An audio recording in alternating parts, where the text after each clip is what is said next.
Ayan, ang ganda ng ulap dito. Pulang-pula. Ano kaya ibig sabihin yan? Ingay ng aso. Ayan, may gitlang pa sa gitna. Pamalo na kayo. Doon pa o, maganda ron. Maganda lalo doon.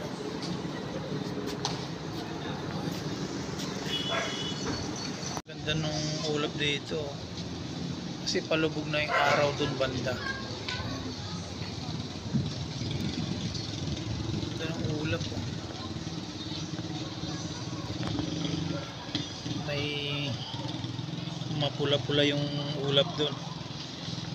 Pero mas maganda kung nasa tabing dagat ka. Kitang-kita mo yan. Tapos doon banda oh. Parang alon ng dagat.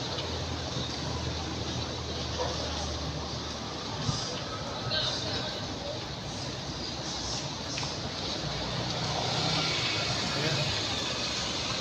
Lalong namumula lalo.